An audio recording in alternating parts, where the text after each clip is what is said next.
तो चलिए शुरू करते हैं। पढ़ाई लिखाई में ध्यान लगाओ, IAS बनो और देश को संभालो। हॅलो एव्हरीवन, तर आज आपण बघणार आहोत engineering chemistry all units IMP question.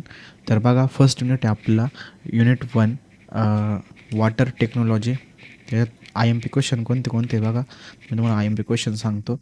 तर फर्स्ट आपला explain the causes of scale in boiler give two advantage and two disadvantage methods of prevention. आता बघा, इथं काय विचारलेलं गेलेलं आहे, explain the causes of scales in boiler give two disadvantage and two methods of prevention.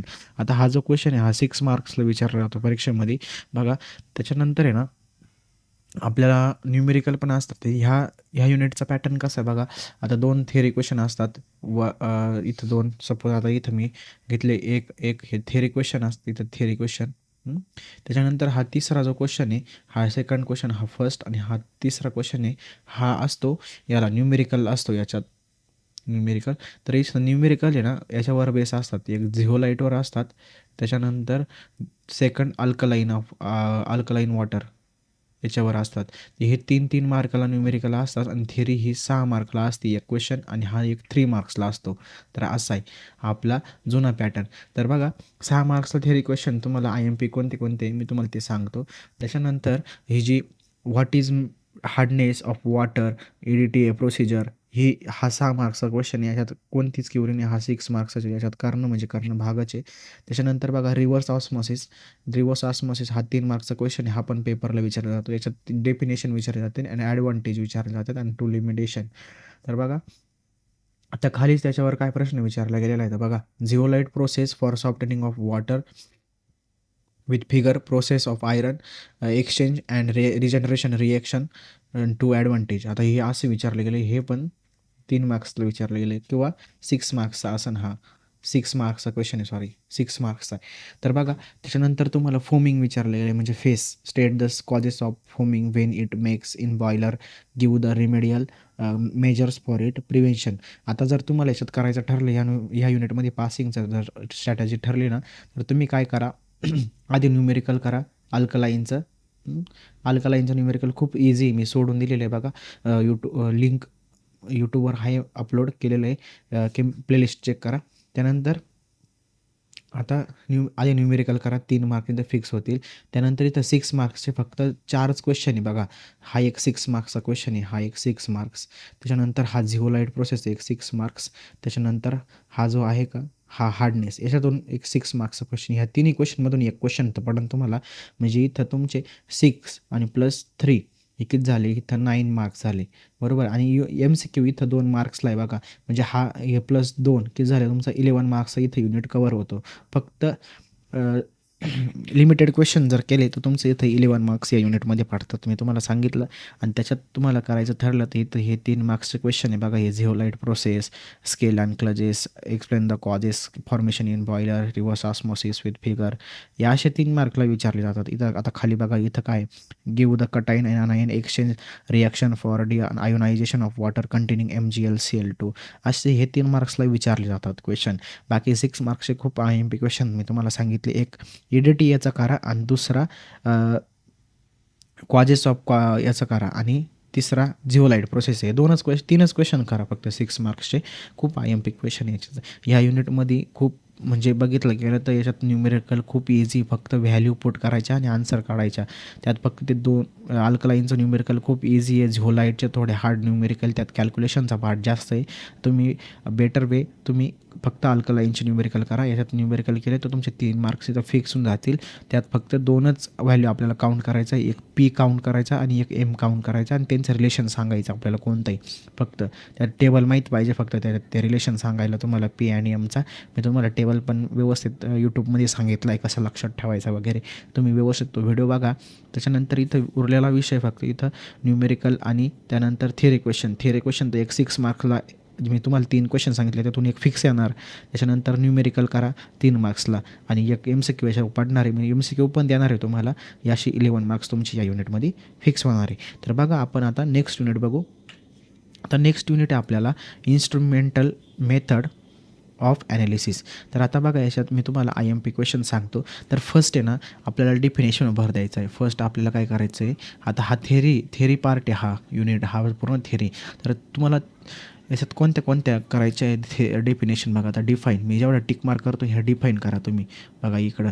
आता first आपल्याला sale कॉन्स्टंटची definition, specific conductance आणि इक्विव्हॅलंट कंडक्टन्स. आता इथं बघा स्पेसिफिक कंडक्टन्स, इथं मोलार कंडक्टन्स आणि सेल कॉन्स्टंट इथं पण विचारले गेलेलं आहे डेफिनेशन. त्याच्यानंतर ॲक्झोक्रोम, हायपोक्रोमिक शिफ्ट आणि हायपरक्रोमिक शिफ्ट अशा 6 म्हणजे तुम्हाला जर बघायला गेलं तर इथं 3 आणि तर 7 फक्त 7 डेफिनेशन तुम्हाला करायचे आहे. 7 डेफिनेशन पेपरला पडणार म्हणजे पडणार. याच्यात तुमचे 3 मार्क्स झाले डेफिनेशनचे.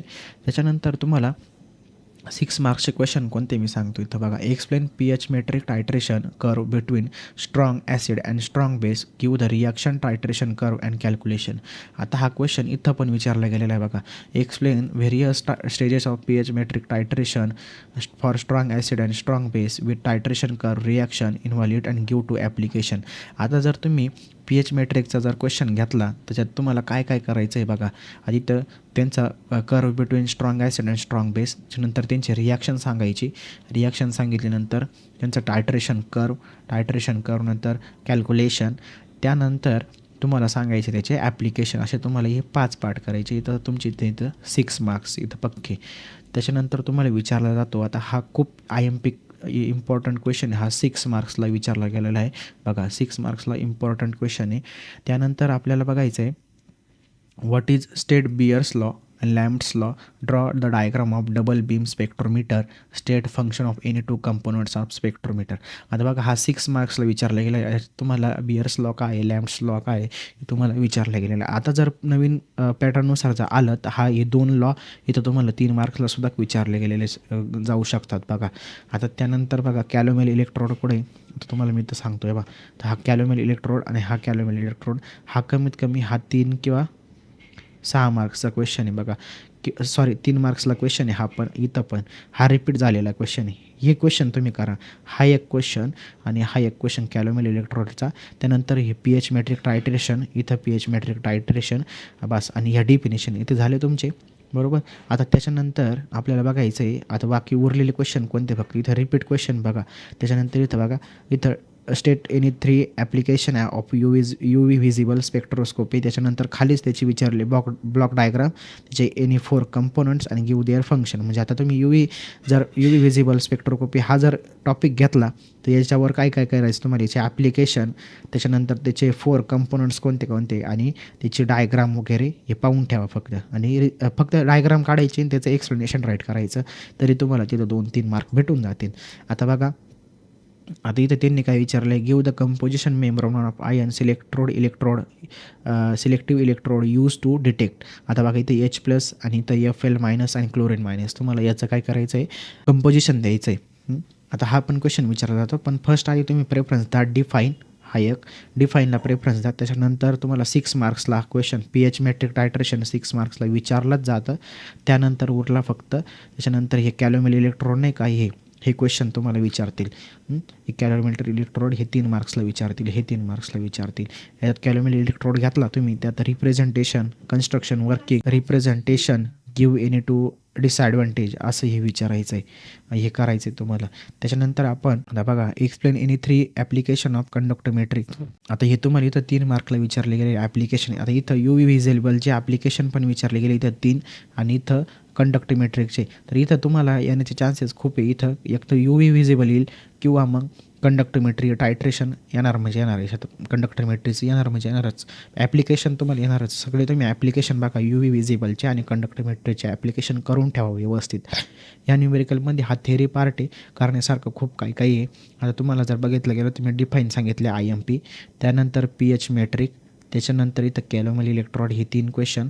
त्यानंतर बघा 4था क्वेश्चन आहे आपला ॲप्लिकेशन. त्याच्यात ॲप्लिकेशन कशावर UV व्हिजिबल आणि एक कंडक्टोमेट्री. जर बघायला गेलं तर 6 मार्क्स 3 मार्क्सच्या definition plus 6 marks pH metric, परत कॅलोमेल इलेक्ट्रोड 3 मार्क्स, असे तुमचे झाले किती, हे इथं 12 मार्क्स झाले आणि +2 इथं किती झाले तुमचे MCQचे इथं झाले 14 मार्क्स. असे तुमचे पासिंग आरामात होऊ शकते फक्त एवढे इम्पॉर्टंट क्वेश्चन केले तर.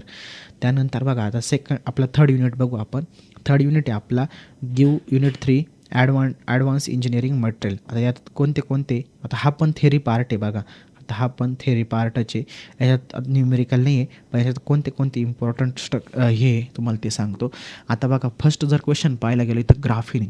Explain the structure of graphene with diagram, give it three properties and 3 application. Same question इथं विचारलं गेलं आहे बघा. Explain structure of graphene with diagram, mention it's 4 properties and 2 application. Same question आहे फक्त जर तुम्ही आता ग्राफिन टॉपिक घेतला आहे तर ग्राफिनचं स्ट्रक्चर म्हणजे डायग्राम, त्याच्यानंतर प्रॉपर्टीज नंतरून ॲप्लिकेशन असे हे पार्ट करून ठेवा. इथं तुमचे 6 marks fix most IMP question आहे हा. इथं मी याला स्टार करतो. हे तुम्ही क्वेश्चन करून ठेवा. त्याच्यानंतर आता इथं क्वेश्चन विचारला जातो बघा बायोडिग्रेडेबल पॉलिमर. इथं बघा biodegradable polymer explain factor responsible for biodegradation, give structure biopol and PHBV, give its 2 application. आता बघा इथं पण विचारले गेलं आहे. काय विचारले गेलं आहे? Define biodegradable polymer, discuss in 2 factor. इथं पण फॅक्टर विचारले गेलेले आहे आणि इथं फॉर बायोडिग्रेडेशन ऑफ पॉलिमर. आता जर बायोडिग्रेडेबल पॉलिमर घेतला तुम्ही त्याच्यात काय करायचं तुम्हाला इथं फक्त फर्स्ट स्ट्रक्चर बघायचं, त्याच्या प्रॉपर्टीज फॅक्टर आणि ॲप्लिकेशन झाले तुमची. इथं हा 6 मार्क्सला विचारला जातो आणि इथं विचारला गेलेला आहे 3 मार्क्सला. तर बघा क्वेश्चन कसे विचारले जातात. 3 मार्क्सचे क्वेश्चन बघा 6 मार्क्सला विचारले जातात. आता त्याच्यानंतर आपण बघू. आता हा एक IMP क्वेश्चन आहे बघा इथं. Conducting polymer, give structure, requirement for conducting polymer, doping reaction and give its 2 application. Same question इथं 3 मार्क्सला विचारले गेलेला बघा. हा 3 मार्क्सला. Conducting polymer explain P doping with reaction. आता हा स्टार करून ठेवी तुम्ही याला. आला तर 3 मार्क्सला पण येऊ शकतो आणि 6 मार्क्सला पण येऊ शकतो. आता मोस्ट इम्पॉर्टंट जर क्वेश्चन बघायला गेलं ना तर हा आहे बघा क्वांटम डॉट्स. आता इथं पण मी हायलाईट करतो. क्वांटम डॉट्स काय? Give any 2 types of quantum dots, write in 2 application. Same question इथं विचारले गेले बघा. What are quantum dots, give any 2 types of quantum dots आणि its application. Most important question हा करून ठेवा. हा त्याच्यानंतर ग्राफाईनचं स्ट्रक्चर हा एक म्हणजे 6 मार्क्सचा एक तुमचा कन्फर्म झाला. त्याच्यानंतर क्वांटम डॉट्सचा एक कन्फर्म झाला 3 मार्क्सचा. त्याच्यानंतर उरला विषय तुमचे फक्त इथं कोणते गिव स्ट्रक्चर, प्रॉपर्टीज, ॲप्लिकेशन, पॉलिकार्बोनेट. हे वरच्यावर बघून घ्या फक्त. बघा इथं विचारले गेलेले स्ट्रक्चर हे 3 मार्क्सचे. हेच क्वेश्चन रिपीट होते बाकी काही रिपीट होत नाही. बस एवढेच क्वेश्चन तुम्ही करा परफेक्ट. मला मोजून 3-4 क्वेश्चन परफेक्ट सांगितले. एक conducting polymer, biodegradable polymer, quantum dots आणि इथं ग्राफाईनचं स्ट्रक्चर. बस एवढंच. आणि हे कार्बन नॅनोट्यूब्स विचारलं तर विचारलं जाऊ शकतं बघा. Carbon nanotubes give their application, nano materials काय आहे, ह्याचे डायमेन्शनल, 1 डायमेन्शनल 2 डायमेन्शनल एक्झाम्पल आहे. वरच्यावर बघून घ्या. बाकी हे क्वेश्चन तुम्ही डीपमध्ये करा. इथं 6 मार्क्सला आहे. हे 6 मार्क्स विचारले म्हणजे जातातच. सॉरी इथं 3 मार्क्सला आहे. हे 3 मार्क्सला आहे. हे विचारलेच जातात तुम्हाला. खूप सिम्पल क्वेश्चन आहे. आता अवघड काहीच नाही. यात न्यूमेरिकल नाही. ह्या युनिटमध्ये सगळा थेरी बेस्ड क्वेश्चन आहे. तुम्हाला मी सांगितले कोणते क्वेश्चन करा. आता जे हे क्वेश्चन तुम्हाला कसे दाखवले की जे मागच्या पेपरला 2024च्या रेग्युलर पेपरला कसे आले ते बॅकलॉग पेपरला कसे विचारले गेले याच्यात तुम्ही डिफरन्स बघा. डिफरन्स तुम्हाला दिसतो आहे कसे विचारलेले. 3 मार्क्सचे 6 मार्क्सला विचारले गेलेले आणि 6 मार्क्सचे 3 मार्क्सला विचारले गेलेले क्वेश्चन आहे. फक्त इझीचे बाकी काही नाही. विचारले तर हेच विचारतील. याच्यात ह्या युनिटमध्ये विचारण्यासारखं दुसरं काही नाही. सगळा थेरी बेस्ड क्वेश्चन आहे. आता आपण नेक्स्ट युनिट बघू. युनिट 4. आता युनिट 4 आहे आपला एनर्जी सोर्स. आता एनर्जी सोर्समध्ये बघा काय आहे. First question what is power alcohol, give the procedure, reaction, preparation of ethanol, give 2 advantage and 2 disadvantage. Same question इथं विचारलं गेलं आहे बघा. Give preparation with reaction of power alcohol हा 3 मार्क्सला विचारले गेलेला आहे. इथं 6 मार्क्सला विचारले गेलेलं आहे. ओके. आता हा 6 मार्क्सला याच्यात काय काय विचारले गेले, ॲडव्हान्टेज आणि 2 डिसॲडव्हान्टेज विचारले गेले. सेम इथं ॲडव्हान्टेज आणि डिसॲडव्हान्टेज काढून टाकलं आणि 3 मार्कला विचारलं गेलं. पाहिलं ना कसं असतं त्यांचं काम. हा IMP क्वेश्चन इथं पॉवर अल्कोहोलचं करून ठेवा. पॉवर अल्कोहोलमध्ये तुमचं प्रिपरेशन, त्याची डिफाईन नंतर त्याची ॲडव्हान्टेज, 2 ॲडव्हान्टेज आणि नंतरून डिसॲडव्हान्टेज असं तुम्हाला हे करायचं आहे. त्यानंतर बघू आपण आता give any 3 characteristics of ideal fuel हे पण करून ठेवा तुम्ही हा क्वेश्चन. आता तुम्हाला फर्स्ट क्वेश्चन तर कळलं इथं काय पॉवर अल्कोहोल. त्याच्यानंतर बघू आपण next question describe the construction working of bomb calorimeter with diagram for determination of GCV of fuel state the formula of calculate of GCV. आता बघा आता ह्या युनिटचा विषय कसा आहे, युनिट 4 आहे हा. याच्यात आपल्याला न्यूमेरिकल असतात. न्यूमेरिकल कशावर असतात ते तुम्हाला सांगतो. एक बॉम्ब असतं, त्याच्यानंतर एक बॉईज कॅलोरीमीटर, त्याच्यानंतर नंतर असतं ते percentage of carbon dioxide, percentage of hydrogen किंवा पर्सेंटेज ऑफ सल्फर हे असं तुम्हाला कॅल्क्युलेट करा. ह्या 3 टाईपवर न्यूमेरिकल पडतात बरं का. आता जर विषय उरला तर बॉम्बचा, तर बॉम्ब कॅलोरीमीटर इथं थेरी क्वेश्चन विचारले गेलं आहे, म्हणजे याच्या अर्थ न्यूमेरिकल तुम्हाला याच्यावर येणार नाही. न्यूमेरिकल येईल तुम्हाला बॉईजवर. तर याच्यात तुम्हाला काय करायचं, दोघांचे थेरी क्वेश्चन इथं करायचे. तर तुम्ही काय करा, थेरी क्वेश्चन नाही जमले तर ॲटलिस्ट याचे न्यूमेरिकल तरी करून ठेवा. न्यूमेरिकल खूप सोपे. न्यूमेरिकलला तुम्हाला इथं 3 मार्क्स तुमचे कन्फर्म होतील. ह्या युनिटचे 3 टाईपचे न्यूमेरिकल मी व्हिडिओमध्ये टाकलेले, तुम्ही व्यवस्थित बघा व्हिडिओ. तुम्हाला ऑलरेडी मी अपलोड करेल न्यूमेरिकलचे. इथं तुमचे 3 मार्क्सचे करून ठेवा हे. त्याच्यानंतर उरलेला विषय इथं काय, थेरी क्वेश्चन कोणते कोणते महत्त्वाचे. तिथं काय लिथियम बॅटरी आयनचं विचारलं जातं, त्याचं कन्स्ट्रक्शन. त्याच्यानंतर बघा हा प्रॉक्झिमेट ॲनालिसिस हे 6 मार्क्स आहे, हे 6 मार्क आणि हे 6 मार्क्सचे, हे 6 मार्क्सचे, हे 6 मार्क्स, हे 6 हे 4 पैकी ना तुम्हाला एक तरी क्वेश्चन पडणार आहे. आता जास्त पडण्याची गॅरंटी ना पॉवर अल्कोहोल आहे. पॉवर अल्कोहोल करून ठेवा, न्यूमेरिकल करून ठेवा. जर पॉवर अल्कोहोलचं एक क्वेश्चन तुम्ही अटेंड केला, त्याच्या खाली तुम्हाला बॉईजचा किंवा ह्या तिन्हींपैकी एक तरी न्यूमेरिकल असणार आहे. तिन्हीपैकी एक न्यूमेरिकल असणार म्हणजे 6 मार्क्स आणि +3 तुम्हाला इथं 9 पडले आणि 9 + 2 MCQची इथं 11 मार्क्स तुमचे या युनिटमध्ये फिक्स होतात. खूप सोपं आहे, लोड घ्यायची काय बात नाही याच्यात. त्यानंतर production of hydrogen gas bye steam reforming of methane coke with reaction condition method for removal of CO2 gas. बघा असं विचारले गेलेलं आहे. आता सेम क्वेश्चन इथं पण विचारले गेले हायड्रोजनचा. हा 6 मार्क्सला आणि इथं 3 मार्क्सला विचारलं गेलं. बघा हा IMP क्वेश्चन एक करून ठेवा. आता बघू आपण युनिट 5. आता बघा युनिट 5 काय आपल्याला कोरोजन अँड प्रिव्हेन्शन याच्यावर विचारलं गेलेलं आहे. आता जर मी तुम्हाला सांगायला गेलो तर इम्पॉर्टंट क्वेश्चन कोणते तर first, what is wet corrosion, give the condition under the wet corrosion occurs, explain hydrogen evolution mechanism of wet corrosion. आता हा 6 मार्क्सचा क्वेश्चन आहे IMP. इथं सेमच विचारले गेलं. बघा क्वेश्चन विचारण्याची पद्धतच फक्त वेगळी केलेली त्यांनी. बघा define wet corrosion, give condition for wet corrosion, explain hydrogen evolution mechanism of wet corrosion, suitable example. Same 6 मार्क्सला आहे. आता बघा हे वेट करोजनचा हा क्वेश्चन आहे ना, हा 6 मार्क्सला आहे बरं का. खूप इम्पॉर्टंट क्वेश्चन. इथं पण 6 मार्क्सला विचारलेलं. खूप इम्पॉर्टंट म्हणजे खूप इम्पॉर्टंट. आता हा युनिट जर बघायला गेलं सगळं न्यूमेरिकल याच्यात, हा युनिट जर बघायला गेलं हे सगळं थिअरी क्वेश्चन असे सगळे थिअरी. आता तुम्हाला एक फर्स्ट क्वेश्चन मी काय सांगितला वेट करोजनचा, हा करून ठेवा. त्याच्यानंतर आपल्याला नेक्स्ट क्वेश्चन बघायचा आहे.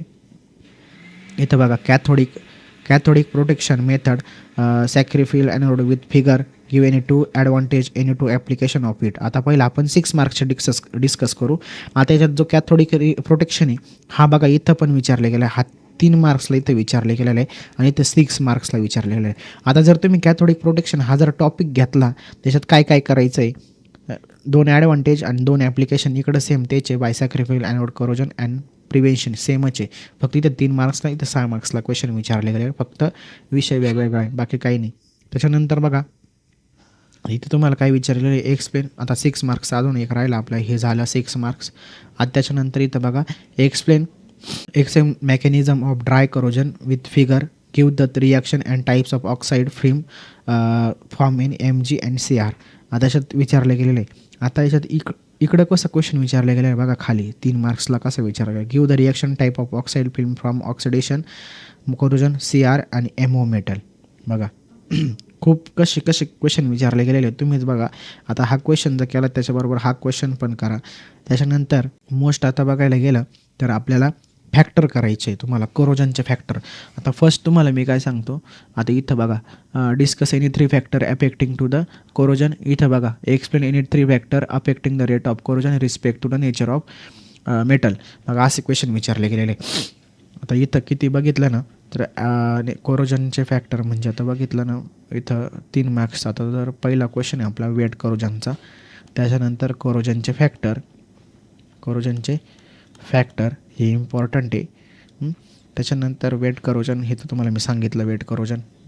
आता त्यानंतर आपण जर इम्पॉर्टंट क्वेश्चन जर बघायला गेलो तर मला मोस्ट इम्पॉर्टंट क्वेश्चन वाटतो इथं इलेक्ट्रोपेटिंग किंवा एक्सप्लेन गॅल्वनायझिंगचं किंवा ॲनोडिक अँड कॅथोडिक कोटिंग. बघा इथं पण विचारला गेला आहे हा, बरं का. हा सेम क्वेश्चन इथं. मग हा तिसरा क्वेश्चन करा, ॲनोड अँड कॅथोडिक कोटिंग. खूप इम्पॉर्टंट क्वेश्चन हे. इम्पॉर्टंट क्वेश्चन पडायचे खूप चान्सेस असतात त्याच्यात. आता थेअरी म्हणल्यावर तुम्हाला तर फर्स्ट क्वेश्चन तर याच्यात वेट अँड करोजनच करायचा आहे हा.